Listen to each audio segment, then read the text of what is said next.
Hammaga assalomu alaykum. Sizlar bilan Komiljon Texno. Bugungi videorolikda siz 4G KPE 903 sim kartali Wi-Fi routerimizni obzorini, yana qanday qilib web mordasini proshivka qilishni, Wi-Fi parolni almashtirish, APN yozish va mana shu polni ichki nastroykalarini tushuntirib ko'rsatib o'tishga harakat qilaman. Qani bo'lmasam boshladik. Albatta do'stlar, kanalga obuna bo'lib, shu videoga like bosishni unutmang. Bundan da qiziq va bundan da qiziqarliroq mavzularda video olishga bizni undaydi, shunga yordamchi bo'ladi albatta. Qani bo'lmasam boshladik. Xo'sh. Magazindan olsangiz mana shunaqa oddiy korobkada bo'ladi. Buni akkuratni ochamiz. Mana shunday. Xo'p, mana bunday qilaylik. Videoga chiroyliroq tushsin. Xo'p, korobkamiz chetroqqa tursin. Xo'p, ichida nimalar bor? Pachkort, yarim metrmi, 1 metrlik pachkort. Tak. Qo'llash uchun yo'riqnoma. Buni albatta o'qish shart emas. Tak. Bu nima? Blok pitaniyasi. O'zi aytaman, 12 volt, 1 amper. Ko'rinyaptimi videoda qani? Menimcha ko'rindi mana. 12 volt 1 amper. Hamma Wi-Fi routerlar standart bo'ladi 12 voltlik. Ba'zi tepelinglar 9 voltda ishlaydi. Xo'p, temadan tashqarida chiqib ketmaylik. Wi-Fi routerimizni o'zi, mana bunaqa igolkacha ham bor. Sim kartangizni telefondan olishga kerak bo'ladi. Xo'p. Mana oldi tomoni, shoxlari.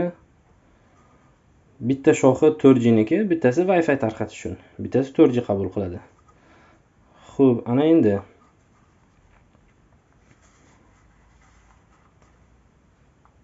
G wireless router KPF 903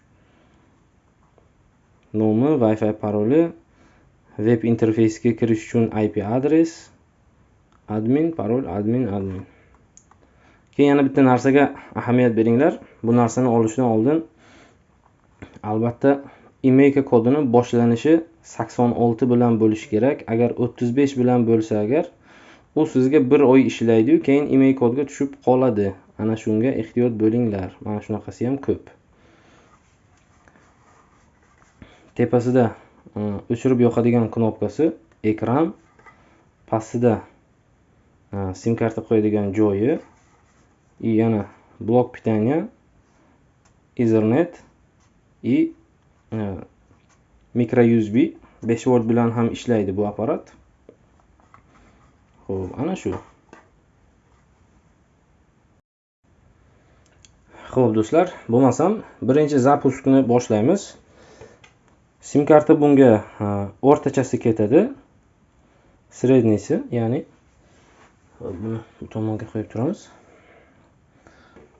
Qo'yilish tartibi mana shunday mana. 100 tomoni tepaga qaragan bo'ladi. Mana shunaqasida kesilgan joyi avval kiradi. Mana shunday qilib bu yog'i chilq ovoz chiqquncha nima qiladi? Mana shu joyga kirdi. Endi buni yoqamiz. Birinchi zapuski qanday o'chirib yoqqanda qanday yoqiladi? Hozir ko'ramiz endi. Xo'sh, shoshilmasdan issiqini choychani damlab, mazali pichenkani olib, bemalol videoni ko'raveringizlar. Videomiz ozgina cho'ziladi.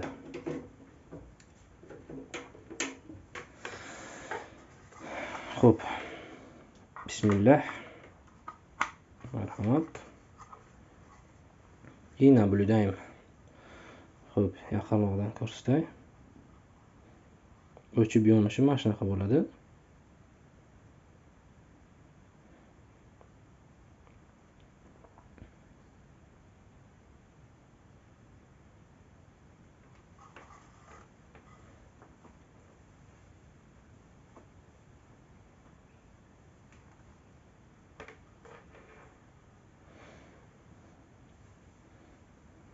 Xo'p, mana ichiga sim karta UCL qo'ydim.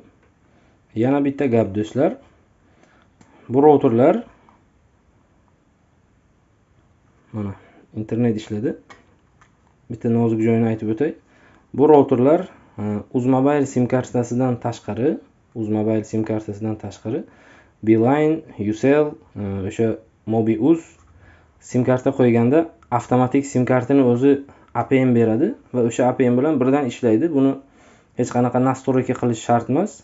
Lekin albatta APN yozish kerak, chunki u WAP deb yozadi. Shuning uchun u juda ham sust ishlaydi. Hozir ichini notebookda ko'rsataman.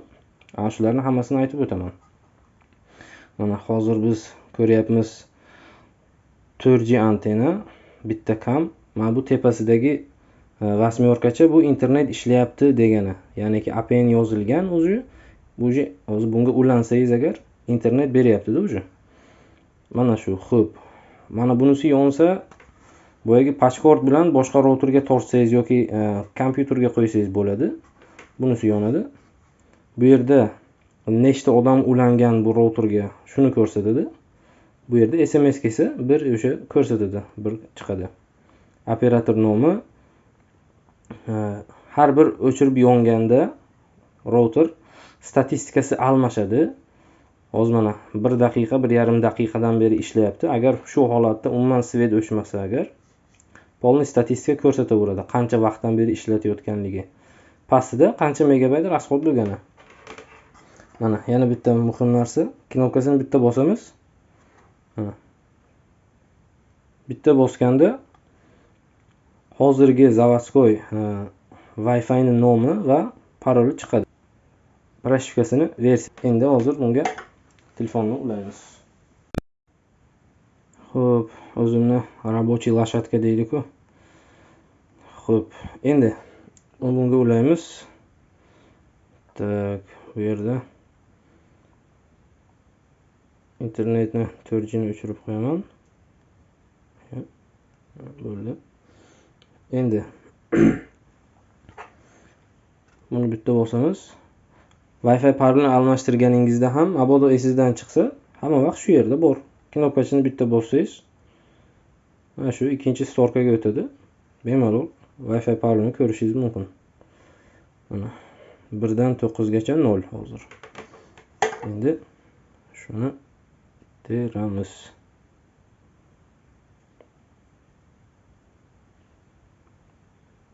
Tak, yo'q, bunga emas, 4G KPE ga ulanamiz. 4G KPE 1 2 3 4 5 6 7 8 9 0 подключиться.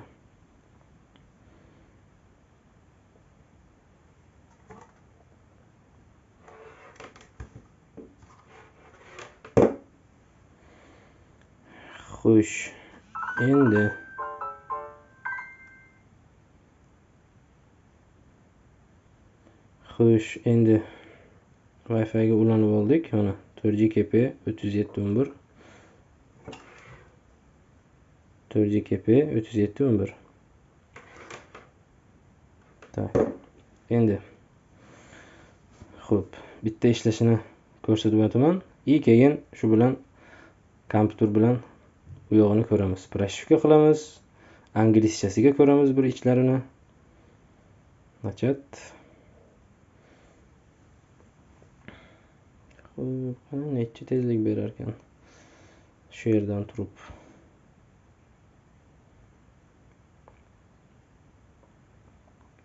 Oho, dahshat u. Xullas kalom ishlashiga gap yo'q apparatni. Keyin yana bir gap.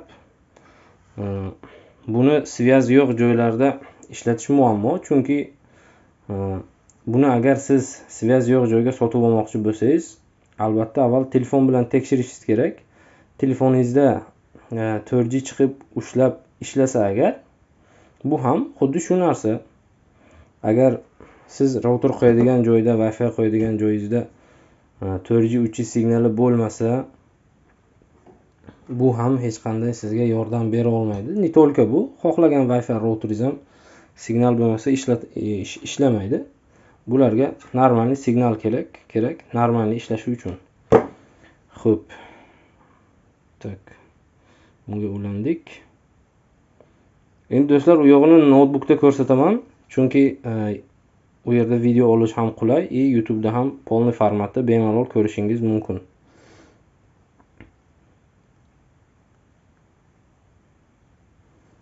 Notebookda ham, telefonda ham absolutno bitta narsani qilasiz. Men hozirdan bitta telefon bilan ichiga kirib ko'rsataman. Keyin notebook bilan u yog'ini boshlaymiz. Xo'p, X Fastcom kerak emas. Bunda hozirgi ichiga kirish uchun IP adresi 192.168.1.1.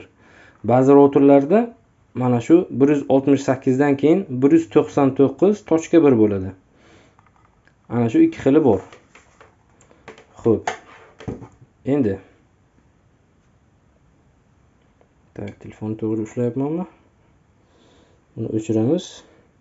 Mana qaranglar. Ko'plar so'rashadi-da, qayerga yozish kerak, buni qanday? O'zini shu birdan normal tushuntirib o'tay. Mana telefonning o'zini brauzeri bor, mana internetga kiradigan brauzer. Mana shundan hamma telefonlarda, Android telefonlarga Chrome bor. Agar iPhone bo'lsa telefoningiz, Safari'dan kirasiz. Chrome mana shu, bundan farqi yo'q. Kirdingiz, buni XX nima qilaylik? Mana новая вкладка. Bu yerda yozamiz. Bu yerga orqasiga IP adresini 192.168.1.1 kiramiz. Xo'p, mana routerga kirish uchun parol so'rayapti. Hozir ichi inglizcha, buni xitoycha va inglizcha tili bor. Bu yerda admin deb yozasiz. Admin. Loginni bosasiz. Ichiga kirdi. Buni kichraytirish kerak. Xo'p, mana. Yaqinroq. Internet yashilcha strelka bo'lsa internet ishlayapti. Mana nima UCL ko'rsatkichlar. Bundan o'chirib yoqadi. Ichi mana shunaqada mana. U yo'g'ini endi kompyuterda ko'rsataman.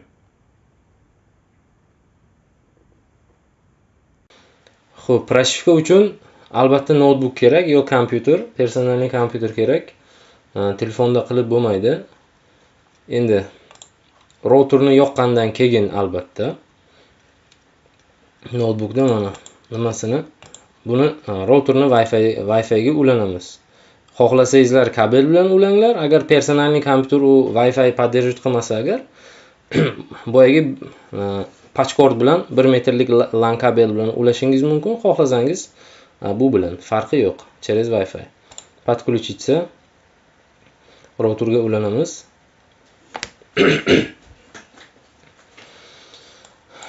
Xo'p.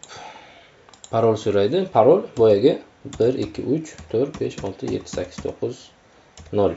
1 dan 9 gacha 0. Okay. Xo'p, mana routerimizga ulanib oldik. 4GKP nomi boyagi.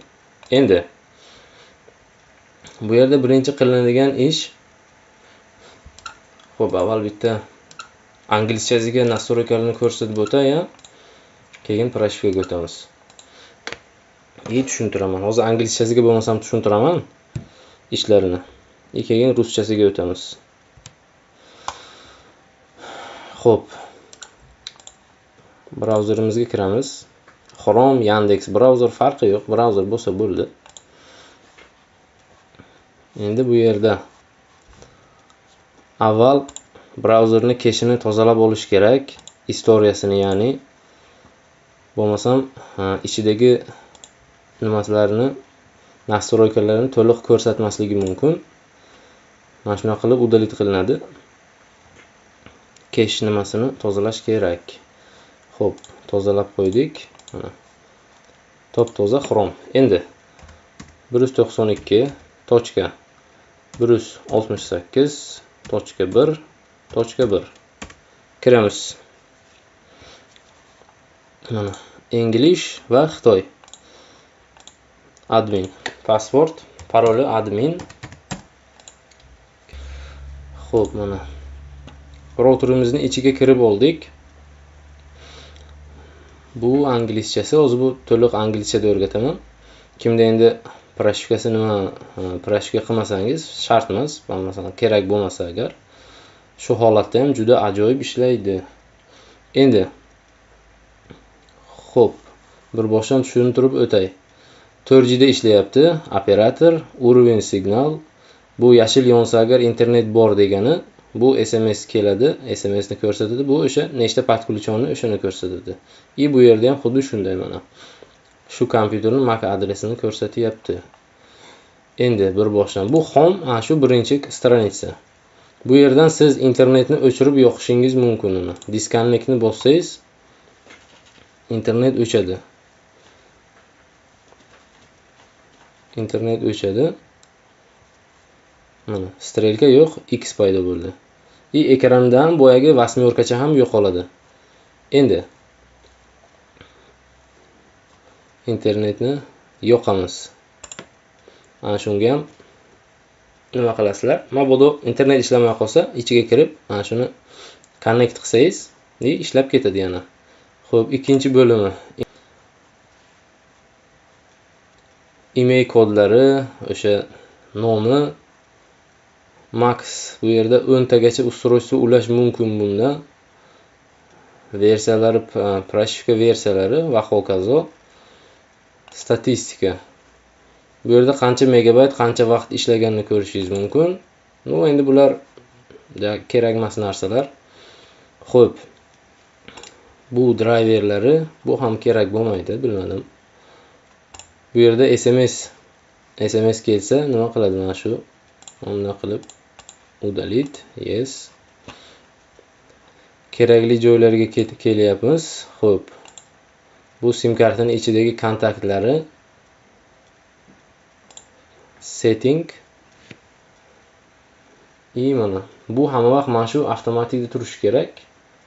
Bunisiga tegmang. Ikkinchisi mana network selection. Qotib qoldimi? Xo'p, mana avtomatik. Bunda keyin masalan buni faqat 4G da ishlataman desangiz, endi o'zi ham постоянно 4G da ishlaydi bu, по умолчанию. Lekin hozir 4G ga qo'yamiz. Bu polniy hozir 3G ga o'tmaydi, avtomatik только 4G da ishlaydigan bo'ldi. Endi bitta no bor.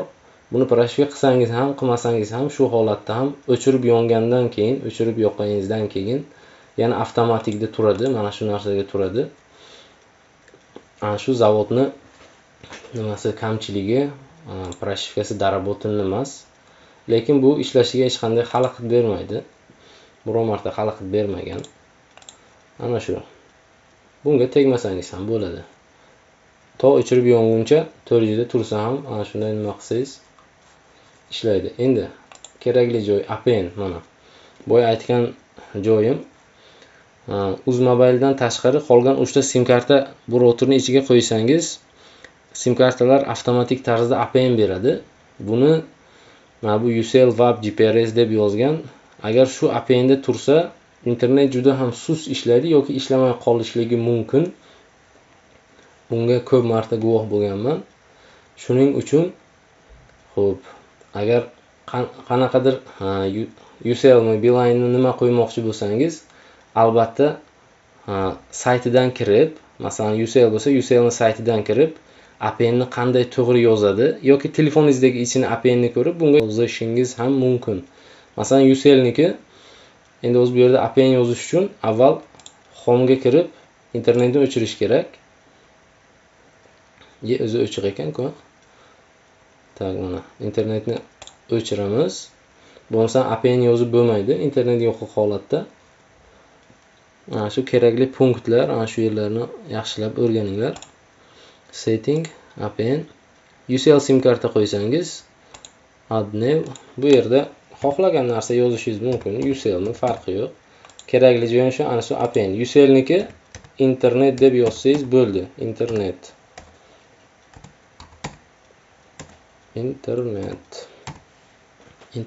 bo'ldi, ana shu.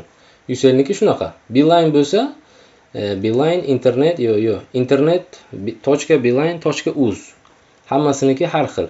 O'shani o'zini saytidan kirib ko'rishingiz kerak.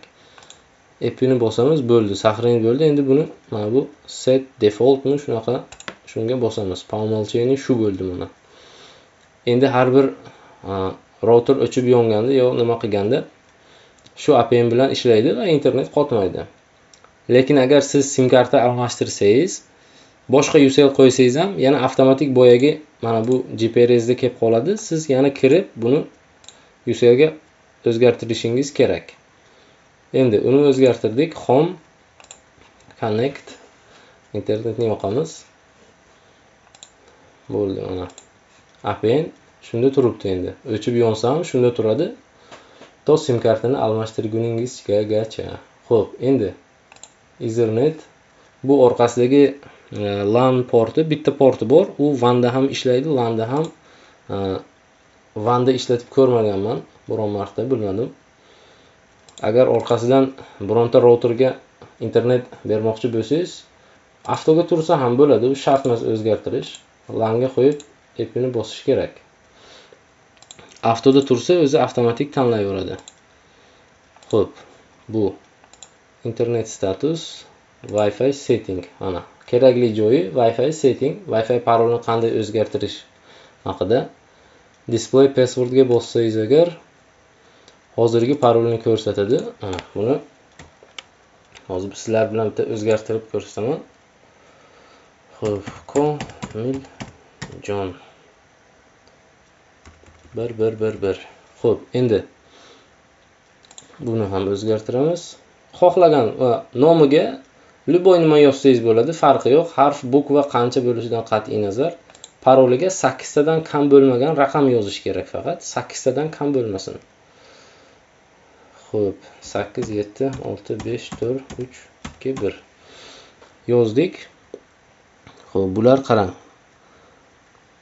Bu parolni ko'rsatadi. Mana buni pitishkasini olsangiz agar boyagi parolni ekranda ko'rsatmaydi.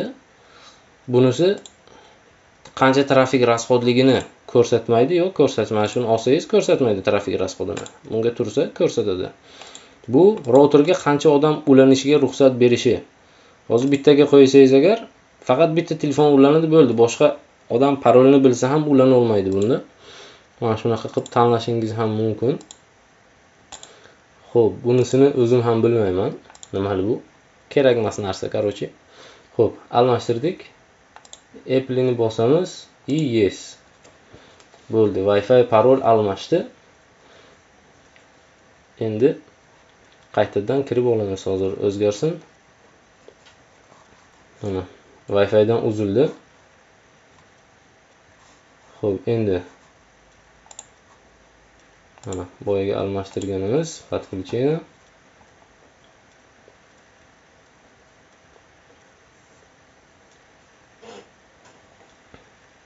Paroli 8 7 6 5 4 3 1.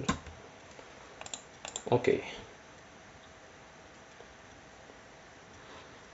Xo'p, ulanib oldik. Endi настройкаларni yana bitta qayta загрузка qilamiz buni. Xo'p. Endi bu VPS device setting. Bu yerda boyagi kirish parollarini o'zgartirishingiz mumkin. Admin o'sha narsalarni. Bu yerda pin, sim kartani pin kodini o'sha bo'lsa kerak. Bu keraksiz. Menga kerak bo'lmagan.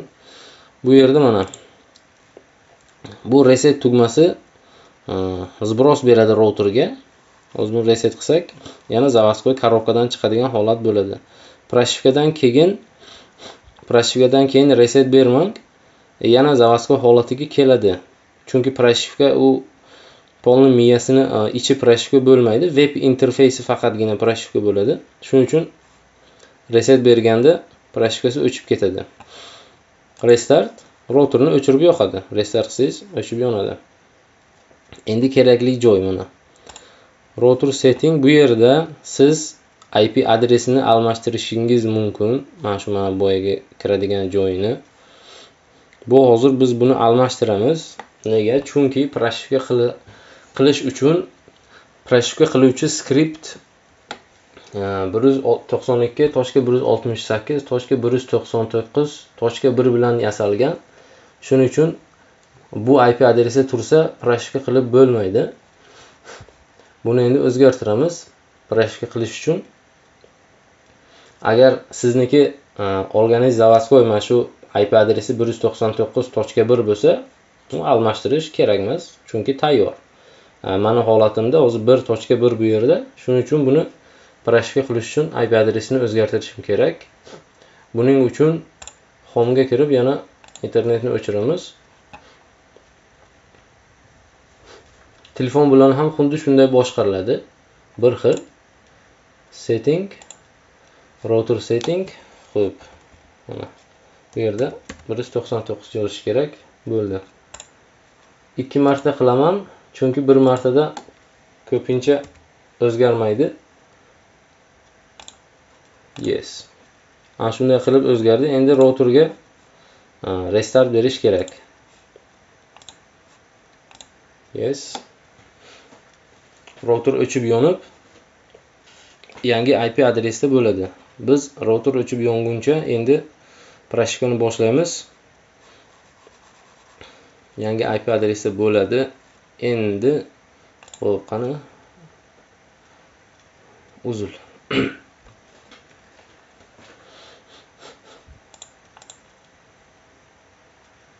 Kompyuter juda kech ko'rsatadi buni. Buni bunday qilamiz, X qilamiz. Router yangi IP adresda. Hozir o'chib yonsin. Qaytadan ulanib olib, proshifkani boshlaymiz do'stlar. Diqqat qilamiz. Kerakli joylari kelyapti. Xo'sh.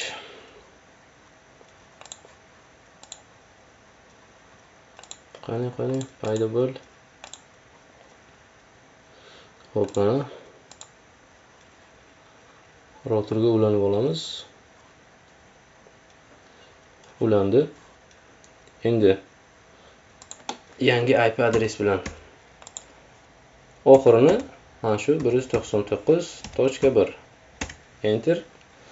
Mana IP adres almashdi.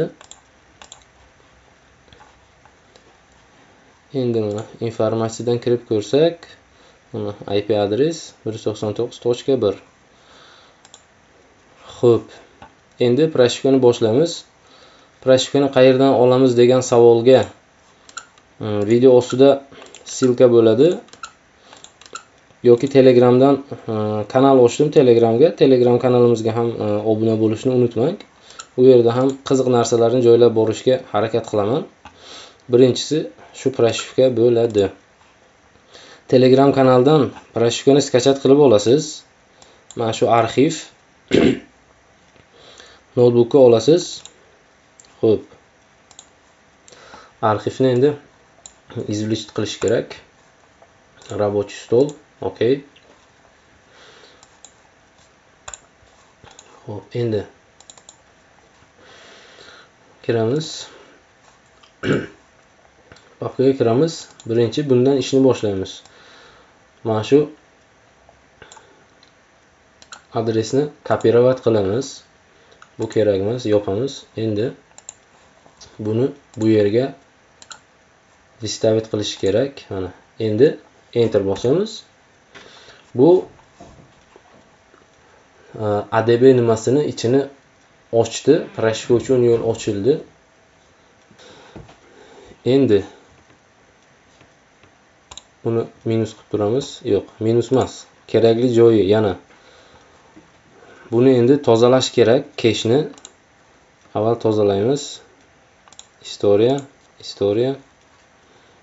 Agar buni tozalamasak, xato ko'rsatadi. Ichidagi routerni proshifkadan kelgan xato ko'rsatadi. Shuning uchun buni albatta tozalash kerak. Bo'ldi. Kesh tozalandi. Endi buni minus qilib qo'yamiz. Proshifkaga o'tamiz. Papkani ochib, mana shu install scriptni nima qilish kerak? Zapuskatsiya qildirish kerak. 2 marta bosamiz. Bo'ldi. Bunga tegmaysiz. O'zi web mordasini proshifka qiladi. qarab turamiz. Oxirida bo'lsa reboot yozadi va router o'chib yonadi. O'chib yonib yangi nimada bo'ladi.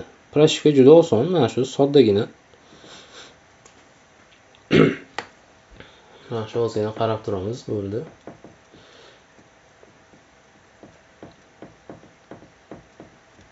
Mana reboot yozildi. Routerimiz o'chib yonadi. O'chib yonish paytida tokdan olmang, pрошивкасы o'chirishi mumkin. Svetga ehtiyot bo'ling, svet o'chib qolmasligi kerak.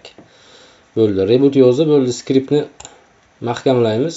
İşimiz bitti. Router web interfeysi pрошивка bo'ldi. Endi qarab turamiz router yonguncha.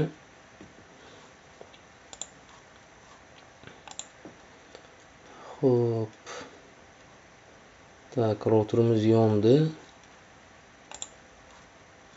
Mana parol. Routerga qayta ulanamiz. Endi ichlarini ko'ramiz. İçini ruski bo'ldi. Yana ancha imkoniyatlar ochildi bizga. Xo'p. Endi bu yerga yozamiz. 192.168.199.1. Enter. Xo'p, marhamat. English ruski bo'ldi. Bu yerda o'sha admin deb yozamiz. Bizga endi imkoniyatlar eshigi ochildi. Bu router endi o'z bitta ko'rsataman. Tepadan mощность signali 105 desibel signal qabul qilyapti. Sinir bu ikkinchisi sinir 8 desibel sinir. Bu minusga e'tibor qilmang, bu xato ko'rsatyapti. Bu minus emas. Sinir plusda turibdi hozir 8 desibel. Bu signal kuchi. Bu yo'g'i mana o'zingiz bilasizlar, boya aytganimdek. Internet mana ishlayapti. Отключение bossangiz, отключить bo'ladi. Endi statusga kiramiz. Bu yerda mana sizga routerni imeykasini o'zgartirish kerak bo'lsa, o'zgartirsangiz bo'ladi. Bu yerda yangi imey yozib, tik zapisatni bossangiz agar imeyga almashadi. Xo'p. Keyingi bular boyagi statistika bizga kerak emas. SMS, telefonni kniga, USSD.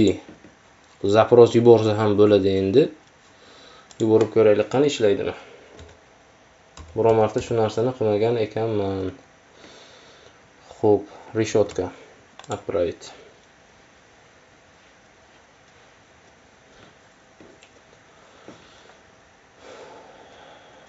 Xo'p.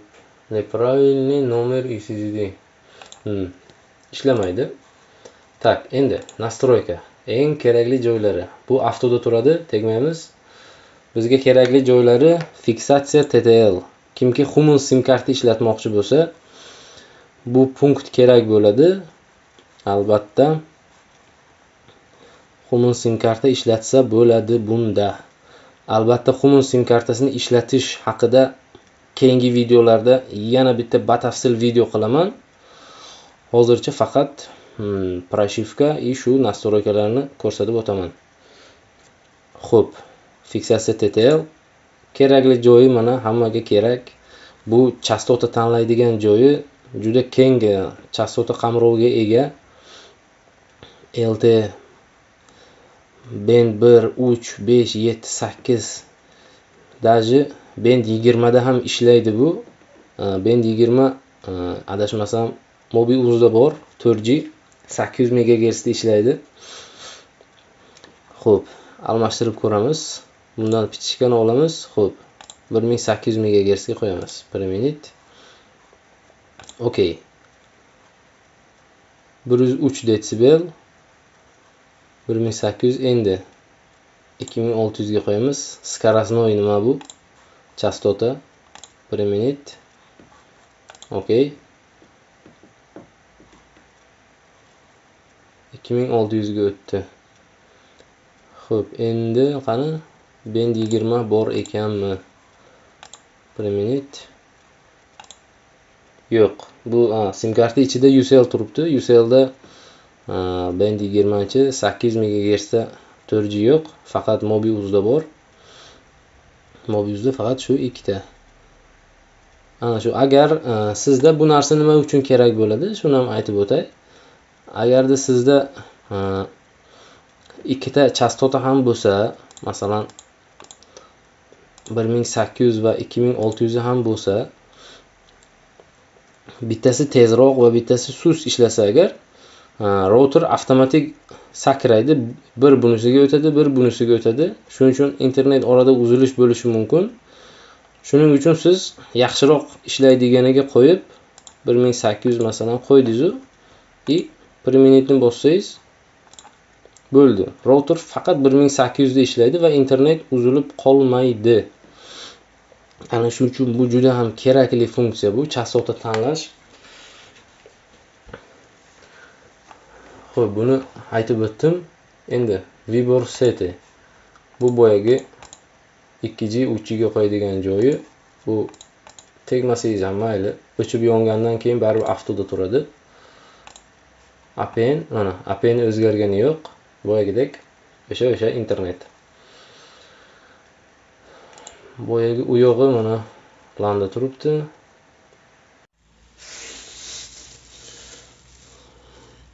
Tak, mana u yog'i endi boyagi parol almashtirishi. Endi bu yog'i ruscha. Xohlasangiz inglizcha qilsangiz ham bo'ladi, kimga qanaqa udobno. English, ruskiy. Xo'p, ruskiyda boyagi mana ko'rsatib o'tganim. Bunga toshga qo'ysangiz, boyagi almashtirgan parolimizni ko'rsatadi. Shunday qilib almashtirasiz. Yana bir marta ko'rsatib o'taman. O'chirasiz, xohlagan nomimizni yozasiz, farqi yo'q. Paroliga esa 8 tadan kam bo'lmagan raqam yozish kerak. Yozdingiz, preminut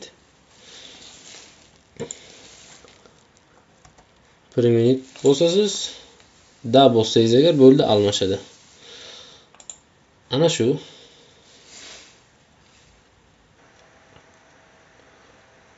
Bo'ldi menimcha. Mana shu do'stlar. Hamma sir-sinovat shundan iborat edi. Bemalol proshivka qilib, proshivka ochiq, kanalimga obuna bo'linglar. Telegram kanalimda ham, u yerda ham kerakli narsalar joylab borishga harakat qilaman.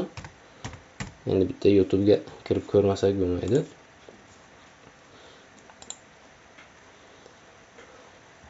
Bukcha juda sust ishlayapti. Xo'p, qani? Nima ekan?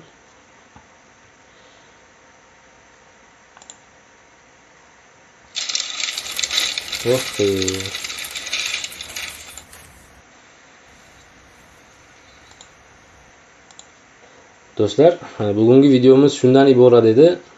O'ylaymanki, hammaga kerakli mavzuda video qildim. Keyingi videomiz, Xudo xohlasa, Human sim kartasini ishlatish haqida bo'ladi. Agar u haqida ham video chiqarishimni istasangiz, albatta kanalimizga obuna bo'lib, kommentariya yozib, shu videoga like bosishni unutmang. Hammaga kerakli video qildim degan umiddaman. Keyingi bundan qiziq video roliklarda uchrashguncha xayr do'stlar.